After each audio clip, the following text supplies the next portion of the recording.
Okay, I'm honored and to welcome you to this, the first session on the second day of our third conference for the 1619 programming. This panel will consist of two presenters. I know in the book we have three presenters, but one person had a family emergency, Jamie Warren of Indiana University, and will not be presenting today, unfortunately. But that means that both of our presenters have more time to go into their topics and also to answer more questions. So that's always better, I think, for a panel anyway.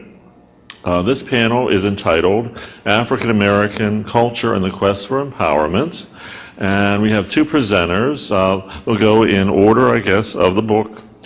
We have Dr. Wright Lewis from Norfolk State University. She'll be talking about, quote, this crime against humanity, racial extermination, and the power of black manhood. We also have James Padilioni, Jr. from the College of William and Mary. He'll be talking about embracing what has always been ours to begin with, banjos, bluegrass, and Southern blackness. And I asked both panelists to introduce themselves along with their topics. And we'll have 30 minutes for each panelist, and then we'll have a lot of time for question and answer. So please feel free to do so again. So welcome, and Dr. Lewis. Short introduction of myself. I received my Ph.D. from Rutgers University in African American history and American history. I received the Andrew Mellon Dissertation Fellowship, as well as the Gilder Lehrman Fellowship, postdoctoral fellowship in 2011.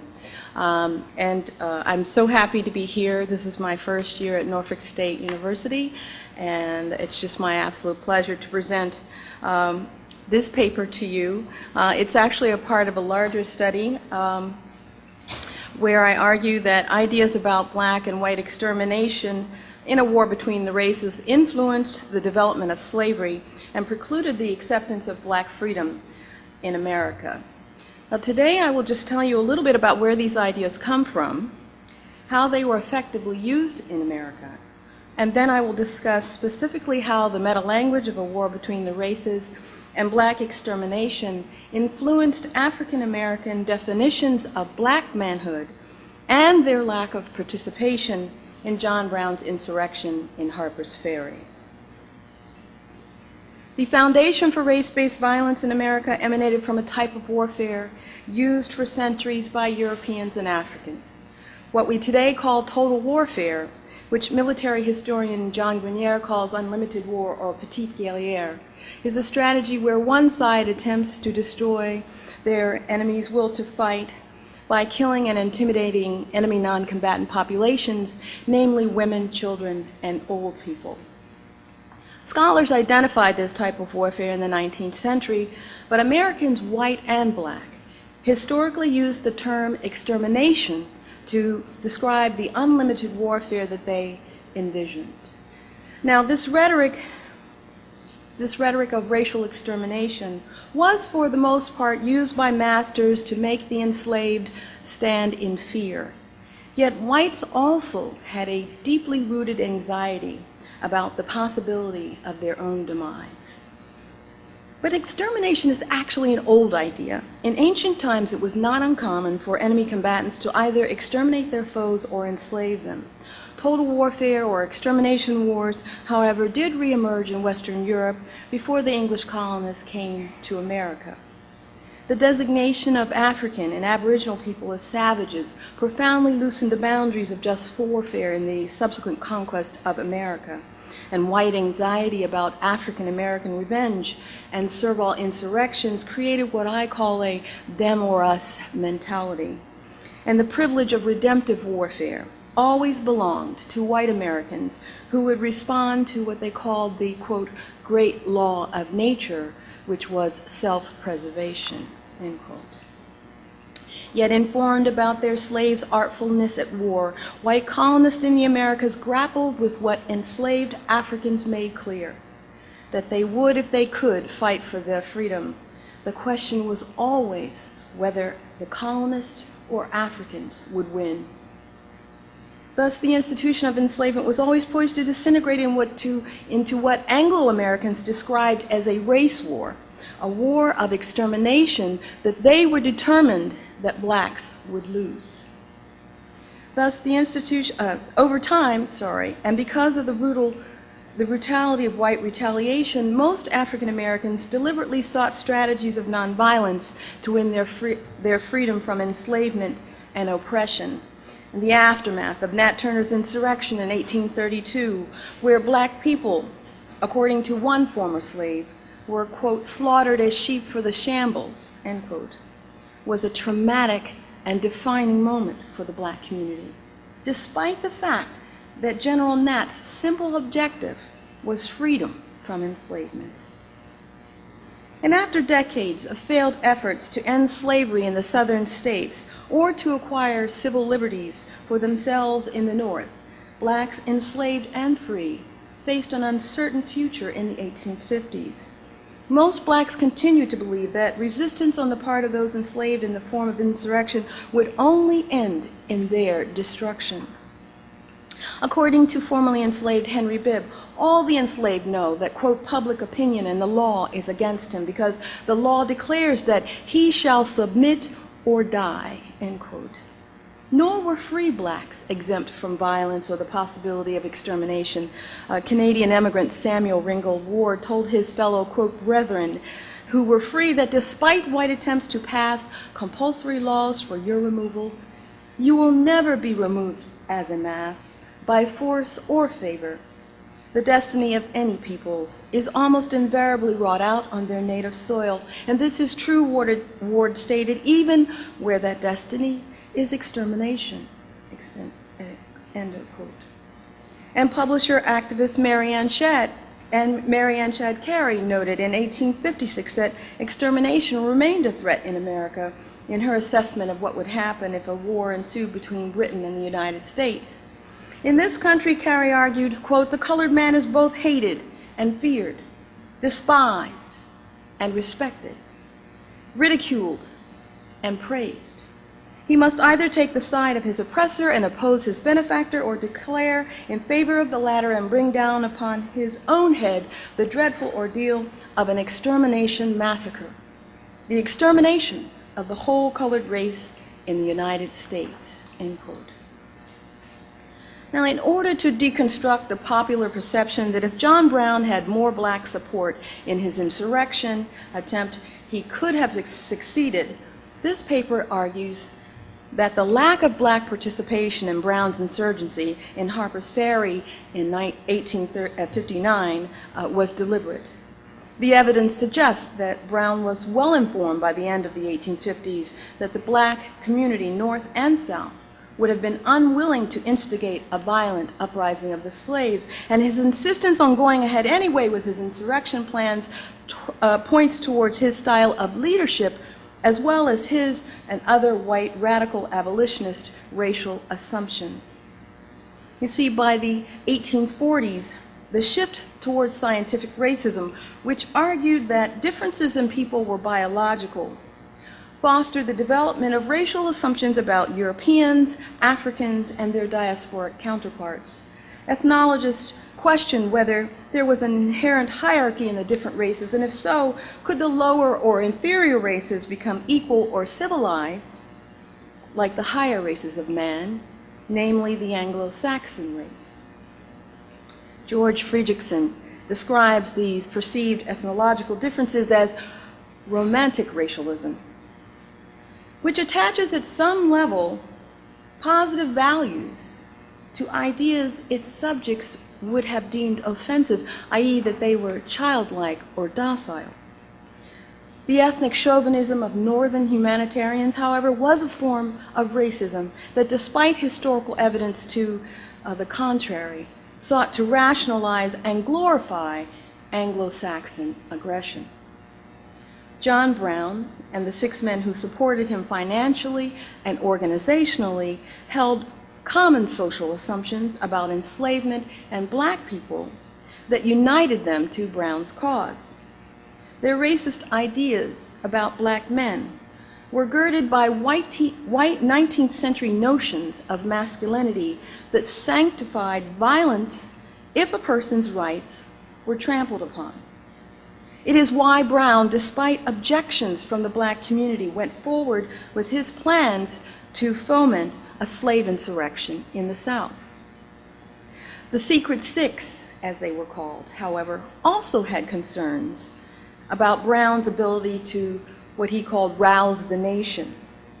But it was because they did not believe that the enslaved would fight their oppressors. For example, Secret Six member Theodore Parker's lack of faith was based on his romanticized belief that, quote, the African is the most docile and pliant of all the races of men. Parker attempted to rewrite the history of enslavement by stating that the African race, unlike the Caucasian, quote, has so little ferocity. Vengeance is exceptional in his history. In his savage or even wild state, he is always prone to mercy, so little warlike. Hence it is that the white men have kidnapped the black and made him their prey, end quote. The notion of the African race being weak or helpless, almost effeminate, is directly opposite to what some Southerners knew to be true, which was that Africans were, and always had been, great warriors. Parker goes on to state that it was because the, quote, African is not very good with the sword, and the Anglo-Saxon is somewhat of a master, that the anti-slavery societies had not advocated using force. For if blacks had been able warriors like white men, Parker argued, the stroke of an axe would have settled the matter long ago. But the black man would not strike, end quote. John Brown also believed that black men lacked the manly ideal or black manhood, which aligned with prevailing notions of white romantic racism. Brown stated, quote, when they stand like men, the nation will respect them. It is necessary to teach them this, end quote. And in his serial essay, Sambo's Mistake, Brown lectured to black men that they were wrong to expect, quote, to secure the favor of whites, instead of nobly resisting their brutal aggressions from principle and taking their place as men and assuming the responsibilities of a man, a citizen, a husband, a father, a brother, a neighbor, a friend, as God requires of everyone, end quote. Brown also pushed back against those who warned about the possibility of extermination by stating that, quote, it would be better that a whole generation should pass off the face of the earth, men, women, and children, by violent death, end quote, than live without full freedom. White radical abolitionist calls for using violence as a way of asserting black manhood drew upon a long history. It was a history defined by violence, central to how Europeans colonized America and how, from their ethnological point of view, Anglo-Americans became the superior race. If, as Parker believed, blacks had been better fighters, then enslavement would have ended long ago. It would have ended what Parker called, quote, this crime against humanity, end quote. The black community was well aware of the racism that questioned their courage and ability to fight without white leaders, and they had, however, their own understanding of manhood and freedom. And by the end of the 1850s, African Americans were at the forefront of creating their own solutions to ending slavery and achieving full freedom in America. And in doing so, they asserted their concerns, which were also prevailing European notions about the protection of their own women and children in violent conflict. Some black leaders, in response to challenges by white men, trumpeted superficial endorsements of insurrections. But most blacks, however, continued to believe that an insurrection would be catastrophic because they knew that the rules of standard warfare did not apply to them. They were cognizant of what had happened to Native Americans and thus worked to forge a different path, hoping for a different outcome than that which they perceived had happened to Aboriginal people in America. Yet blacks in the 1850s constantly had to defend their decision not to encourage those enslaved to use force as a strategy for liberation. And they contested the argument that slaves did not rebel because they were either happy, too oppressed, or without courage. Indeed, Solomon Northrop affirmed that slaves were just as invested in becoming free as white men were, and they intentionally kept these ideas to themselves. The enslaved had, quote, secret thoughts that they dare not utter in the hearing of white men, Northrop argued.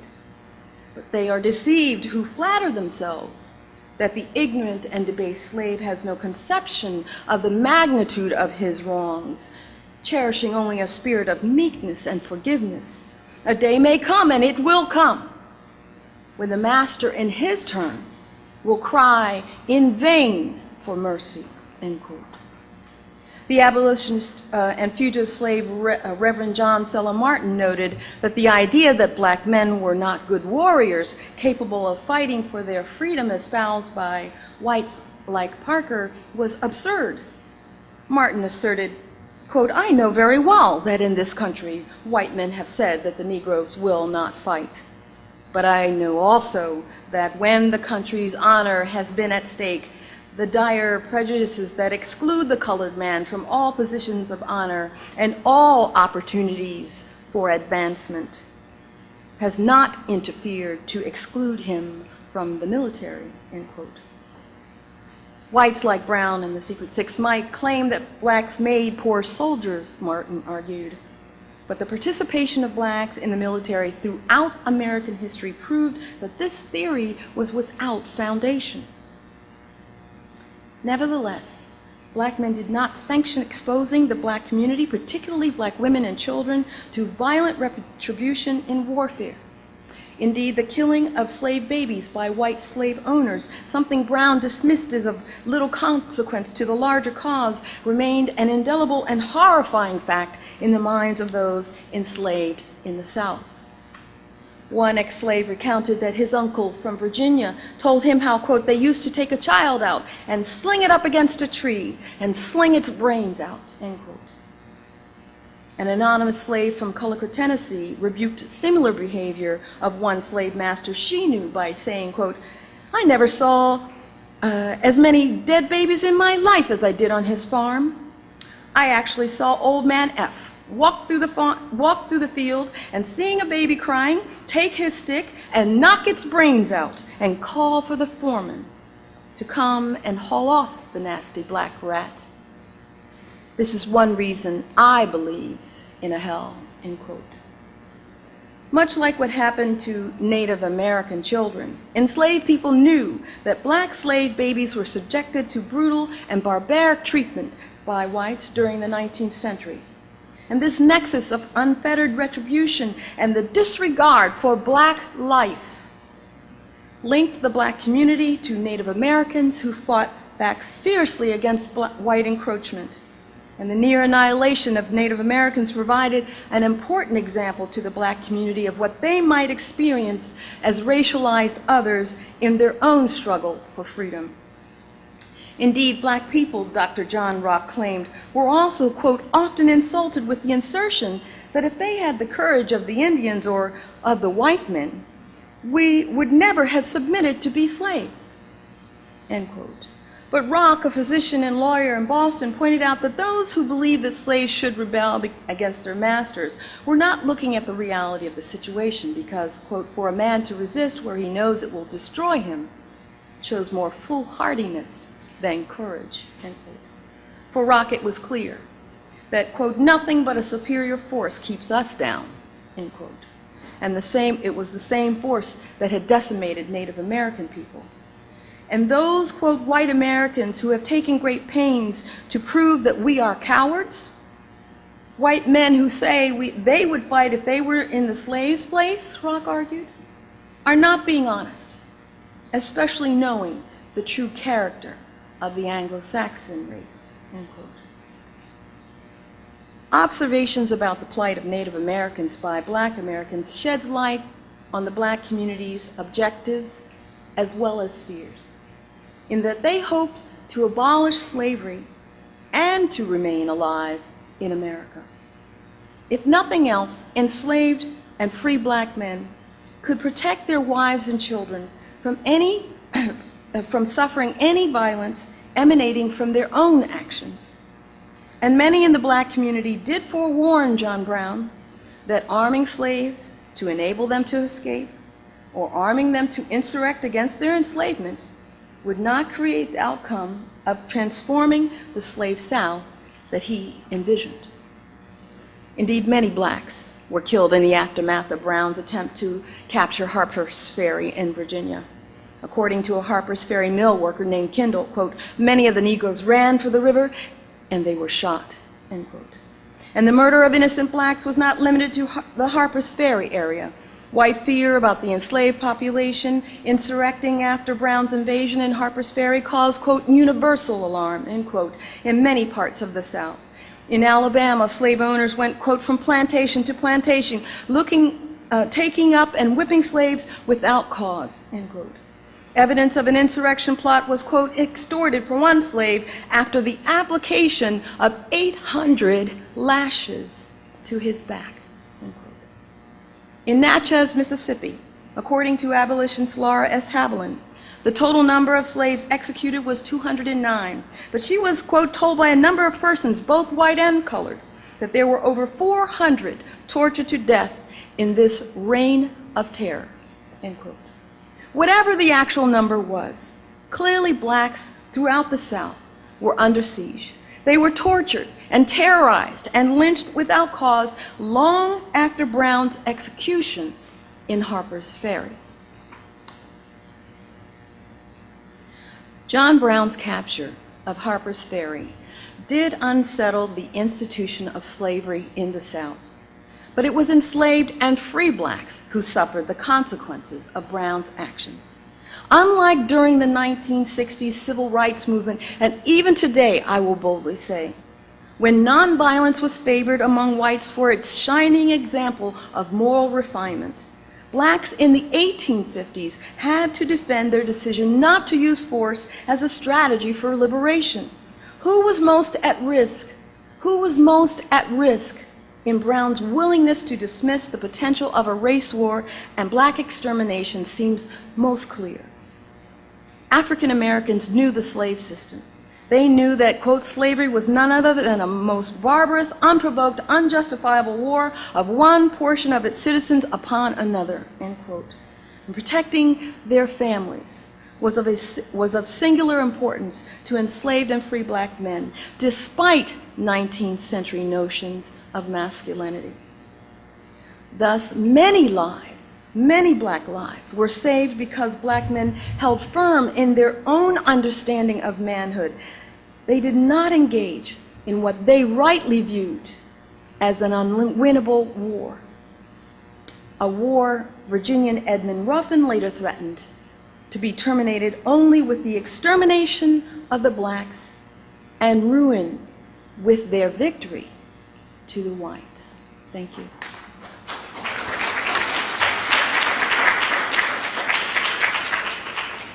So, the name of this talk is titled Embracing What Has Always Been Ours to Begin With, Banjos, Bluegrass, and Southern Blackness.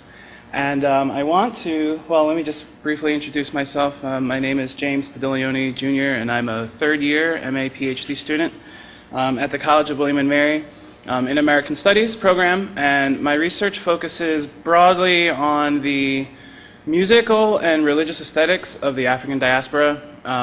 So any of the creative expressions of Africans and their descendants throughout the diaspora is basically where my focuses look at, with a Caribbean context, but today I'm going to be talking about Anglophone America and Virginia here, and this idea of reclamation. And what is the definition of reclamation? According to Webster's, reclamation is the act or process of reclaiming, to get back something that was lost or taken, and something that has been restored to a new use. And when we think about the significance of 1619 and the encounter between divergent cultures and ethnic groups that would come to define the Anglophone American experience, that began right here at the mouth of the Chesapeake, the story for the 20 and some odd Negroes that came in 1619 and all of their subsequent descendants and other Africans who followed them is one of incalculable loss.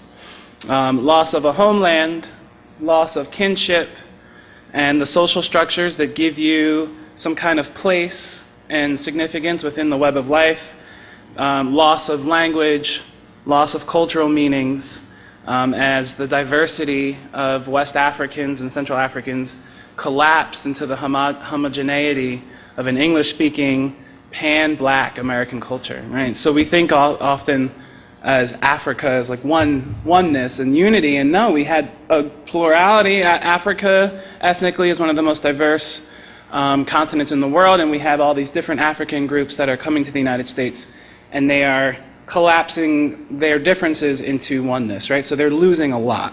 Even in the midst of finding new kin, you're losing something because these people don't necessarily speak the same African language that you did. So what can we say about reclamation in a story of so much loss? And this chart of arrows, the sizes are showing the different numbers of slaves that came, and the total number is about 12.5 million slaves that were taken from Africa into the United States. Now, if you look at North America, Anglophone North America only has one small, little tiny arrow pointing up because only about 6% of the Africans taken in slavery came to the United States. But that's not to say that the United States slavery was not on the same level of oppression or less oppressive. It's just that in the United States, slaves were able to reproduce their own families, and so they did not have to keep re-importing them. So it looks from this, it looks like the United States is kind of an outlier in a good way, but that's not necessarily the case. Well, I'll come back here. Not all that took place within slavery, though, should be described or thought of or characterized as a loss. The expressive creations of Black American culture, or I should say African cultures that are becoming and become American culture, contributed to the making into the shape of Americanness. More specifically, Southern American culture is a joint creation of both white and Black Americans. And in the spirit of reclamation work, today I want to open up space to discuss. We're going to open up space to discuss the idea of Black identity and its relationship with Southern identity by interweaving historic documents with the musical archive of this band, which is called Carolina Chocolate Drops. They are a bluegrass and an old-time string band from Durham, North Carolina. They were formed in 2005. And as you've probably been able to notice, they are all African Americans. So we have on the left Don Flemings, who plays the bones, the jug, the guitar, the four-string banjo. In the middle is Rihanna Giddens. She does fiddle and vocals. And on the right is Hubby Jenkins, who does guitar and mandolin, and also plays the bones as well, which is kind of a percussive sound. And more recently, the band has had some other members come and go since they've become big in the last few years. They have a new bassist in the band. But just to give a little bit more of the background on them, they had all met in 2005, like I said, in Durham, North Carolina, after attending the first ever Black Banjo Gathering, which was a collection to try to get together some of the old-time fiddle, banjo, jug musicians from the Appalachians who happened to be African Americans, to try to reconnect them with younger artists who were coming up. And what came out of that is that these musicians met up with a gentleman here named Joe Thompson. Joe Thompson, he passed away in 2012 at the age of 93. But they met him in 2005, and they were able to start mentoring with him on Thursday afternoons. And in fact, they are quoted as saying that one of the reasons why they started this band was that they basically did it as a tribute to Joe. And out of their desire to see the Black fiddle tradition continue to be passed down from the past and into the future. And Carolina Chocolate Drops, their 2010 album, which is called Genuine Negro Jig, and we'll listen to a couple of the tracks from off of that, was actually awarded the Grammy Award for Best Traditional Folk Album. And so they have then now been cemented into the Black banjo and fiddle music world as the next in line of this tradition to follow on from Joe Thompson.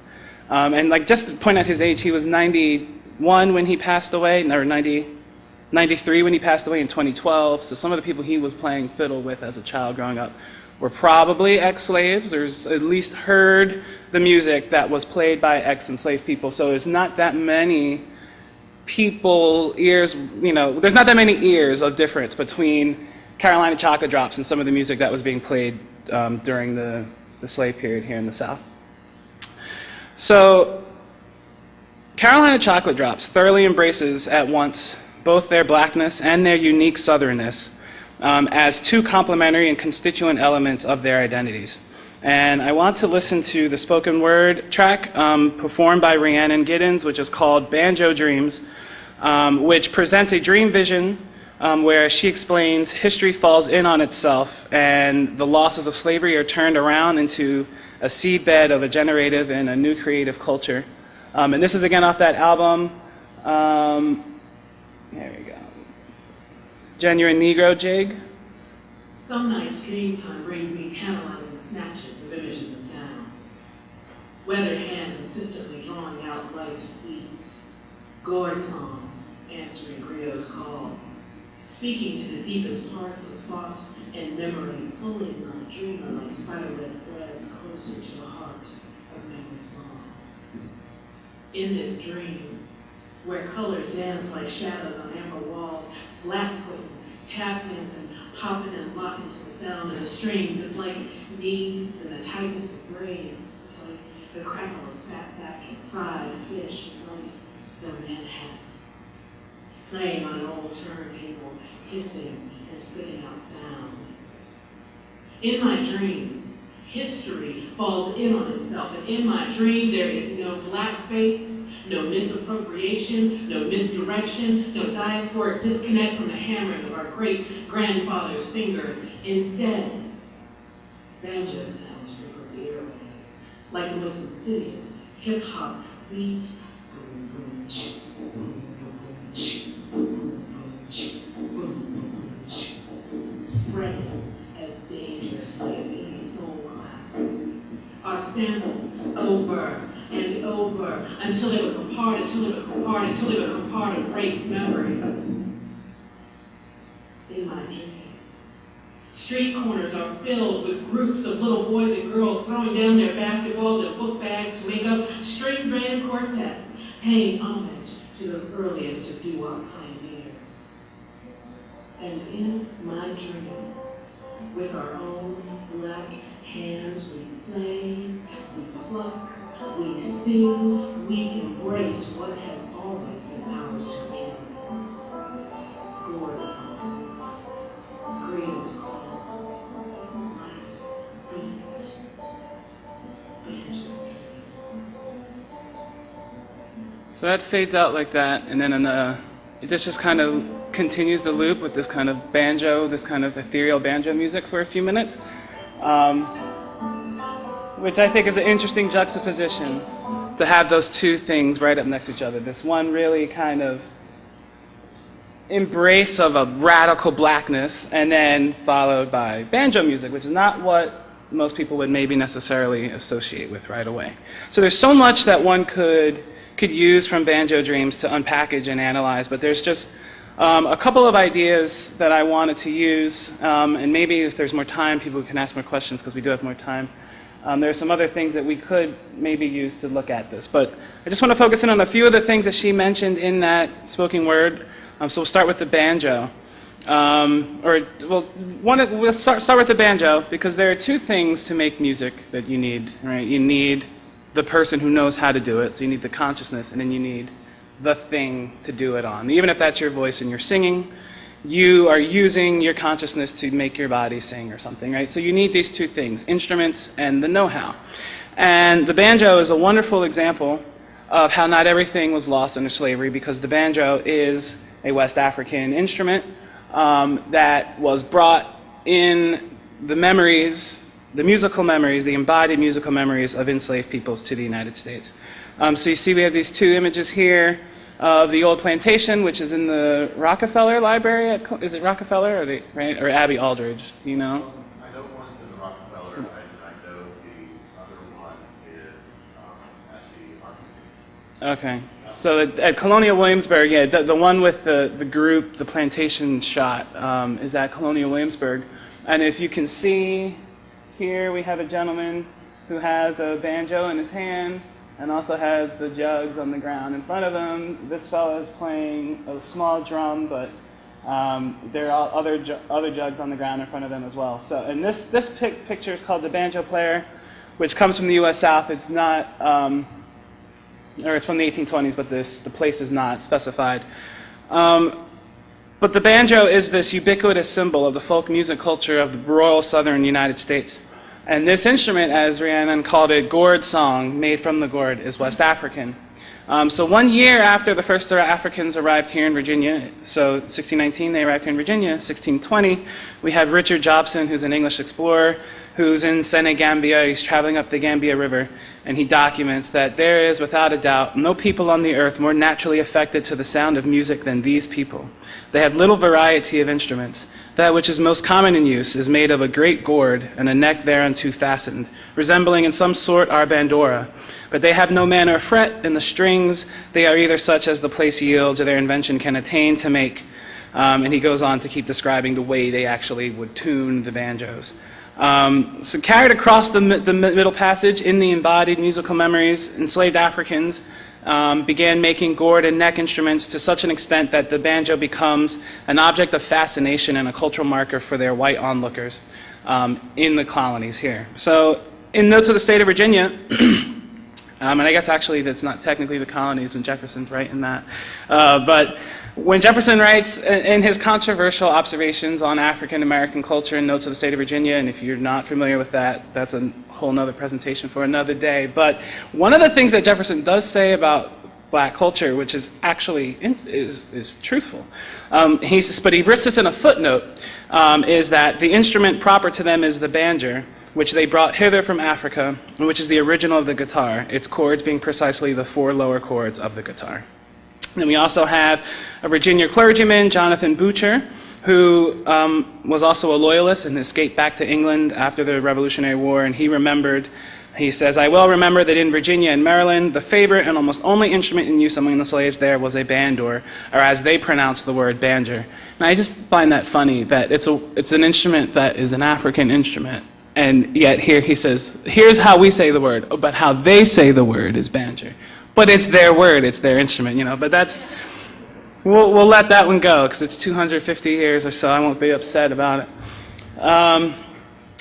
This is just another fiddling picture of it's called Fiddling His Way is the name of this one, but it's actually someone plucking the banjo. So I thought that was interesting too. But one of my favorite accounts comes from Philip Vickers Fithian, who was tutor to the Carter family in Nominee Hall on the Northern Neck.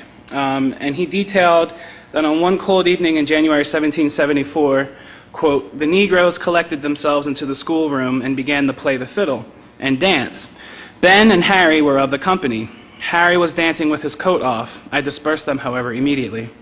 Now, Ben and Harry were the teenage sons of Master Carter, who was in Philip Vickers Fithian's charge as the schoolmaster. And so when he sees them with their coats off, which in 18th century clothing, decorum indicated a very casual atmosphere, that when they had their coats off and they're dancing with the Negroes, they put themselves on a kind of equal social level, that the schoolmaster, of course, is horrified at this. Well, 5 days later, he writes again in his journal, this evening in the schoolroom, which is below my chamber, several Negroes and Ben and Harry, that he underscores, are playing on a banjo and dancing.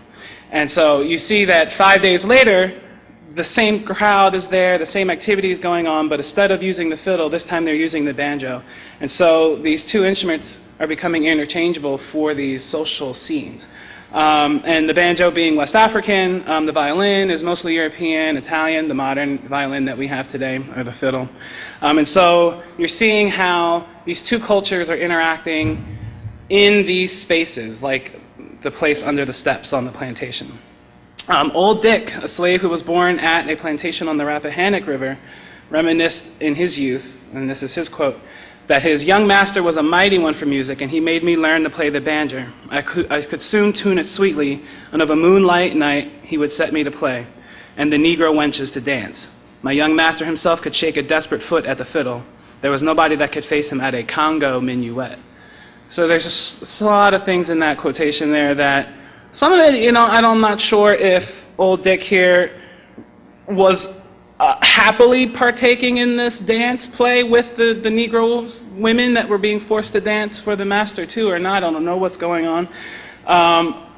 We could interpret it that they're all enjoying themselves, maybe that everyone is enjoying the dancing at night, and that the master is, because he's the son, is slipping down into the quarters at night to dance. You could interpret it that they're being forced to, and that this is something that no one really wants to do. I don't know what to say. Other than that, it seems like old Dick reminisced this in a kind of positive spin, that he's recalling his fond days of playing the music, and how him and his master on fiddle and banjo could go kind of toe-to-toe with each other at the Congo minuet. Which even that name of that dance, Congo minuet, is showing you the African and the European influences that are being mixed together here in colonial Virginia. So in these moments, under the steps in the schoolroom or in the evenings on the plantation in the slave quarters, you have the birthing of new forms of music.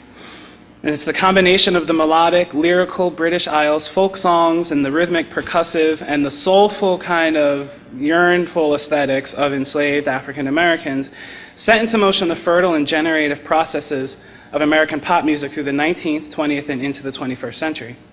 However, this music was deemed to be lower class, and as more Europeans moved further west across the continent, poor white culture, as more European immigrants were showing up with their fiddle, jig music, there was less place for them, and so they had to keep moving further west out into, say, the Shenandoah, the Appalachians. And so this becomes the scene where you're having this kind of jug, fiddle, banjo music be interchangeable for the whites and blacks that live in these areas. So in Wheeling, West Virginia, or then Virginia, in 1806, there's a documentation of two banjos being played by Negroes at a ball in Wheeling in the early 19th century. Is this kind of, you know, you get this impression of Wheeling, Virginia being this kind of footloose and fancy-free, like rolling frontier town. And so these balls that were taking place amongst the free blacks and the mulattoes and runaway slaves and whites who were trying to get away from the colonial landed establishment along the coast, this is becoming a really interesting kind of cultural roux for different musical forms that are going to emerge in the United States in the 19th century. So there's a double articulation that happens with Carolina Chocolate Drops. Not only do they reclaim this musical tradition, which has become traditionally known as Southern, they reclaim it as black, but they also reclaim their blackness, their type of blackness, as another type of Southernness too. So in the book Rooted in the Earth, which describes black American attitudes towards nature and the environment, Diane Glave writes that during the 20th century, quote, "Scorn, distaste, and fear of nature became the emotional legacy of a people who had been kidnapped from their homelands and forced to make the long journey across the Atlantic Ocean to pick cotton and prime tobacco for often violent and abusive masters." But we should not let that be the only description for the totality of the story, because if we only focus on that kind of a response, we lose a long tradition of black American knowledge about nature, about conservation, about preservation, about environmentalism, that range from the use and discovery of farming techniques to be able to survive under slavery and Reconstruction, to narratives of navigating the natural terrain, looking for escape routes to freedom. And so black Americans have a connection with the land and with nature that is a type of Southernness that you see the Carolina Chocolate Drops reclaim. Now, if I had known I had more time, I would have spelled this part out a little bit more. But I wanted to just kind of talk about quickly how these traditions diverge. And what happens right around, we'll say, the teens, 20s, is with the invention of the phonograph and records and a music business that starts to develop. You have genres and you have music being separated out. And so on the left here you have the Carters, which are from Boone, Virginia, I believe, or Danville, Virginia, out in the southwest corner of the state. And they're out there in the teens and the 20s playing this kind of jug music, which would have been black and white. It would have been just class music for the people of that area. But when they become part of the music industry, you have to put a genre label on them. This becomes labeled white music. Black artists who are coming up out of the Deep South at the same time period during the Great Migration, you have two things going on. One, black Americans are starting to move north and want to leave some of that southernness, backward country stuff behind them. At least this is what the Harlem Renaissance, you know, the new Negro mentality was about. So put the jug down and start playing, you know, jazz, right? Do something that's city, something that's urban, something that's a little bit more modern. But then at the same time, you have recording industry not wanting to hire black musicians play that kind of southern fiddle music because they already have that market being kind of slotted out for white musicians. So these things are all happening at the same time. None of them are causally behind each other. They're just all kind of happening at the same time, where blacks are leaving the South and want to leave the stigma of Southern farm life. At the same time, a recording industry is trying to, you know, get genre labels on specific kinds of music. So, but what you see in Carolina Chocolate Drops, and I'm just going to play this because it's 1 minute long, and not only are they declaring their blackness, but they're also declaring their southernness as well. And they had this 60-second video on MTV, and the name of the song is "I Am a Country Girl," and I believe they've also performed this at the Grand Ole Opry as well, which is kind of funny, because all of these things are kind of like the sound and the visual aesthetics are not normally what we associate. So when you hear the song and you hear a woman singing over the top, "I'm a country girl," you don't necessarily expect her to be lauding black Southern culture. This place sounds so nice.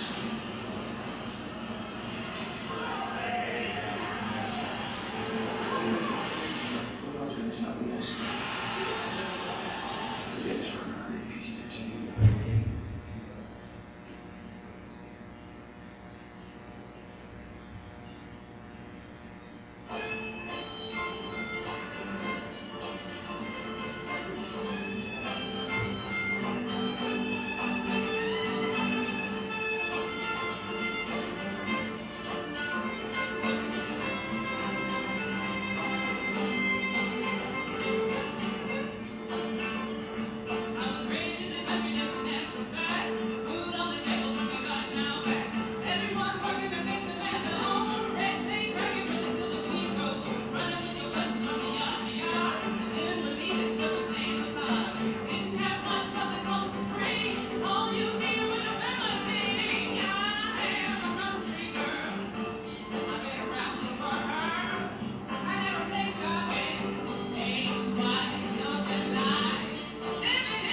All right, so again, if this kind of thing were happening in the 1920s, right, I think, you know, and I don't want to speak for people, right, but I've read enough of what Du Bois was saying about the purpose of art and what black art was supposed to be doing for a political strategy and whatnot. Singing about Southern countryness would not have been on the agenda, say, for the black Illuminati or the black establishment as a strategy for moving ourselves forward. But what we've seen over time is that the idea of what blackness is and how we should articulate blackness as scholars and as black people has changed.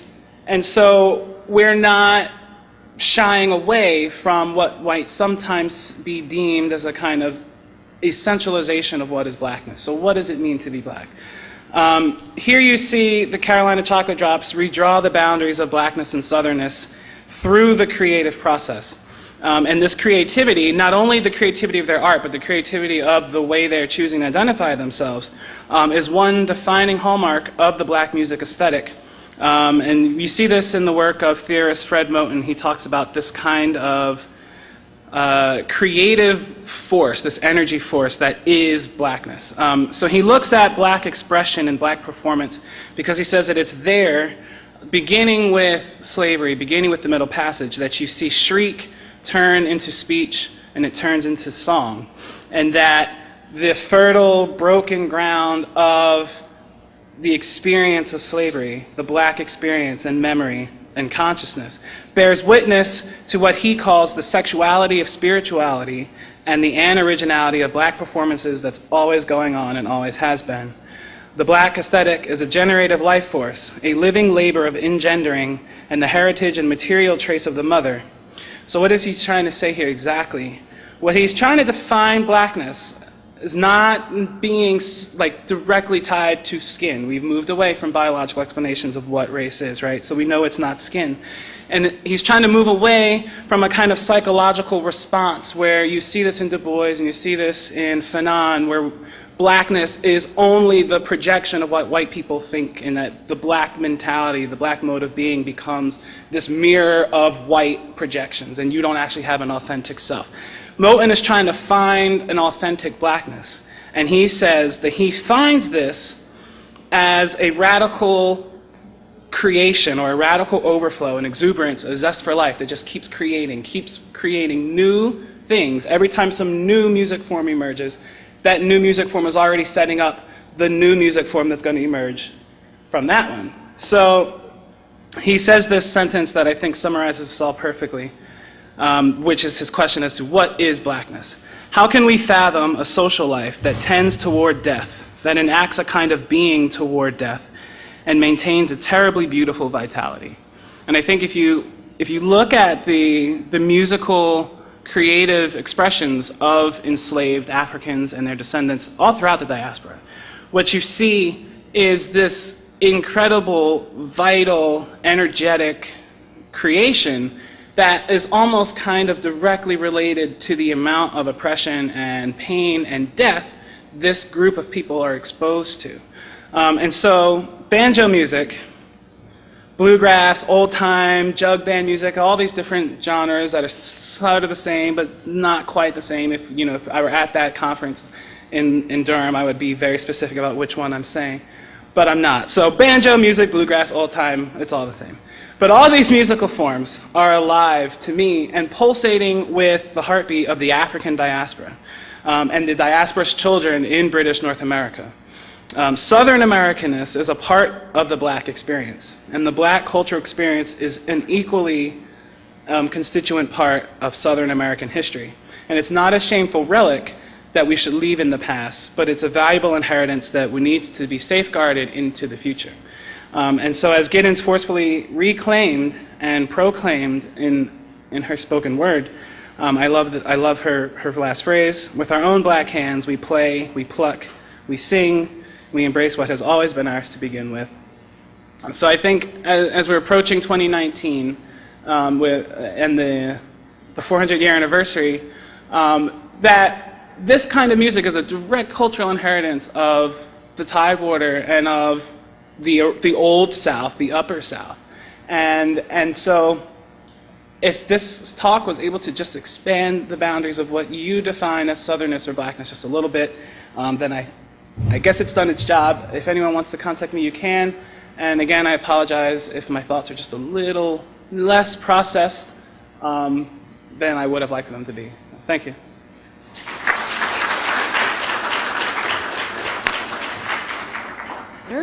In your work, a lot of the primary sources that you showed, fiddling his way, showed black men sort of at the center and always coupled with the banjo. And you talk about reclamation, and then in the group that you told us about, the female is the lead. And in that last picture you showed, she's playing the banjo. I don't know if it sounded like some of the primary sources you read were written by white males. I don't know who the artists were in the paintings that you showed, but I wonder sort of what's going on there and who's producing this artwork and these sources, and how gender matters, if at all. Okay. Okay, there we go. Okay. All right. So actually, that's a really interesting question. It wasn't until I was putting this together that I realized, as I was looking at, like you said, the images, and that Rihanna Giddens as a woman is forcefully articulating all of this, say, on behalf of the band, but yet the entire tradition is one that is mostly male-centered, and it is, even in the documents, the primary documents are all coming from white male observers. And then the paintings are, one of the paintings, the painter is not known, but the other ones are known as white American painters as well, males. And so that's another, if I continue this research, it's something that I would like to dig in to see, where does she place herself in the tradition? You know, because the tradition, even withstanding the white representation of, or whites representing blackness through the paintings and the documents, there is even just the oral history of the tradition. Like if you were to go to the conference in Durham, you would see mostly men engaging in this music, and that's on both sides of black or white. And so why that is, it could be the low class, element of the music and the nightlife atmosphere of it, that like women would not be encouraged to go into that, but that's just a speculation. So I'm curious about that more myself. What? Okay.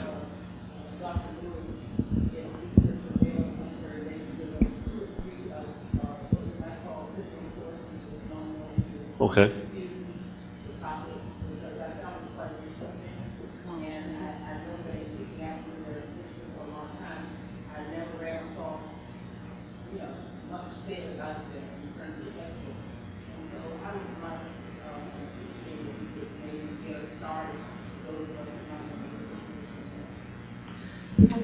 Is this on?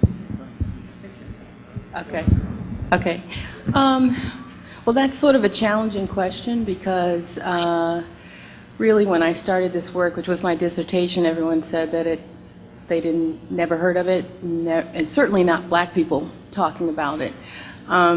So actually Frederick Douglass talks about it quite extensively. And where this project started is Martin R. Delaney talking about it right after the Civil War. Obviously, Jefferson calls it extirpation, so you're either looking for extirpation, annihilation, or extermination. Those are the words that you would generally find. That's probably the best beginning. I'm trying to think now if there's anyone else who talks about it as much. Ethiop also, I don't know if you know, he's a writer who writes in the newspaper. Ethiop is his pen name. Also nods to it and talks about it. What you also find, though, is for African Americans is that they'll talk about, for example, I have a chapter on Nat Turner, where they will say the time. They won't say Nat Turner's insurrection. They'll talk about, being slaughtered, a sheep for the shambles. They'll talk in definitive terms about a massacre of people, but may not exactly say the word extermination. So that's sort of the challenge, but you also can understand the context in which they're trying to live, how sort of dangerous that is for them. If I can think of any more, I'll make sure I tell you. You're welcome. Like you see, with a group, and I don't know if it's just a studio group or what, but in one of the Marx Brothers movies, it might have been a Day of the Races or something like that, there's a segment that has a whole group of African Americans singing along with, I say something like, with Harpo Marx. But back in that time, because there was young ones who do not understand, when Hollywood made movies, and when we distributed the South, they had to make some movies where certain parts would be cut out. In other words, certain southern cities, southern segregation, did not want to see black faces on the screen. Some television shows want to understand that when black was on it, the screen would go dark. But anyway, this group in good harmony, good performance, and I saw it about 2 years ago when I picked up the DVD. But I need to go out and check it out again. But it is good. I don't recall if the group were identified in the credits and 2 African Americans were. Bill Bojangles Robinson and Stephen Fetchit, Robinson, he was the lead. The only one, earliest one I can think of outside of Bessie Smith, Amy Smith, and all those were singers. But please, compare their style. What's the name of the film? The Marx Brothers and the Racists, or A Day of the Racists. Now at the beginning of the movie, you gotta watch one of things on. You know, we're not being at the beginning. Oh, no. Thank you. Yes, question over here. My question is for Dr. Lewis. I was wondering if you have or considered or reconciled racial extermination of blacks and also the economics of slavery, and how it doesn't seem like it would benefit black or white Southern slave owners to exterminate black people. And also, I guess a second question also is if you've considered sexual violence in the creation of black manhood, and how black men are stereotyped as being sexually violent and attacking white women. And these babies that you're talking about that white masters would kill or murder, a lot of them were children of white slave masters. And just the sexual violence that actual white masters would perpetrate against the black slaves. So I have just two questions, wondering if you've considered. The first question I get a lot, so I have absolutely reconciled myself to answering that, which is simply that you would not be exterminated as long as you were willing to be enslaved. It's just that simple. If you're not willing to be enslaved as a collective, then it is a matter of you or I, who's going to be the winner. And there is a disconcerting fear on the parts of whites that if blacks do insurrect, then they will become their masters. It's just the psychology of oppression, that obviously you think that because you're doing something bad, that the person that you're oppressing would do something bad to you. And one of the things that black abolitionists talk incessantly about is that we're not trying to exact revenge. All we want is our freedom.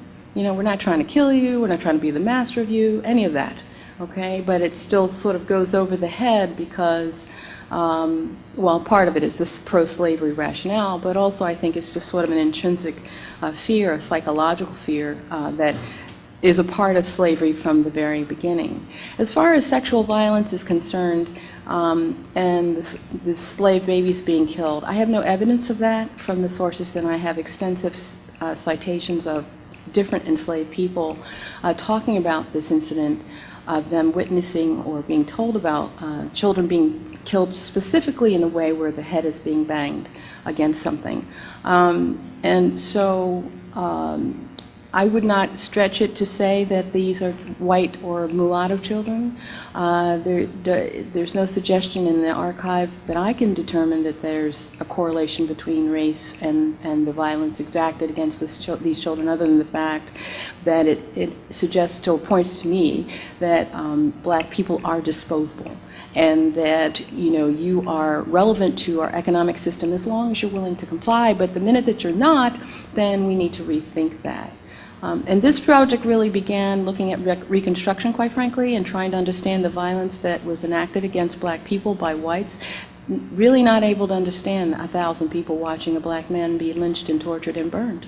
And so I needed to understand where do these ideas come from, and it just took me back, really, I would say, to the very beginning of American history. Thank you. And one more question right over here.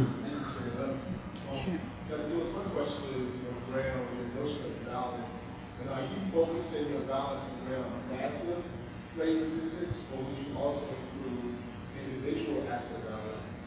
And I actually based on Frederick Douglass, there's comes to a point when he says that people would never be put to death. And from that point forward, people always fight back. So there are individual forms of violence where the slave, but actually gained his freedom through those individual acts of violence. So do you distinguish between those two? Right, and it's an important distinction because there's one instance where I myself decide to take that on, and the slave owner or the slave community recognizes that that's an individual act, versus you who are trying to organize all of those people on your side of the room. And at some point, and again, this is sort of an evolution of an idea, so I argue that in the colonial period, you and the others on the side of the room are legitimately thinking about how you're going to go about ending your servitude collectively, and there's repercussions that I trace, whether it's in the British West Indies or even in Saint Domingue, where the idea of extermination is very prevalent and very relevant as a way of ensuring that the rest of the people that are in your community understand that they will suffer this if they decide to take white slave ownership on. And then by the time you get to the middle of the 19th century or the 1830s, I argue that there's a transformation so that there's not just one strategy the black community is looking at, whether it's individual or collectively, but a multiple strategies. But nevertheless, the point is that whatever I'm doing, I'm aware that there is this idea or the possibility of mass violence against me and my community. And so if I decide to do that, I'm sort of taking huge responsibility because I know that what I do will affect all of you, and that's huge. You know, it's not just about me and whoever agrees, but everyone else might suffer the consequences of my actions, and that informs enslaved and free people's strategies for trying to liberate themselves. So when the Civil War happens, that's the opportunity that they've been waiting for. So they're in there, and they're successful. Okay, thank you. I think this concludes our session. Our next session is at 11:30, and then the post-lunch session is at 1:15. But thank you all, and let's give a round of applause to our panelists. Thank you.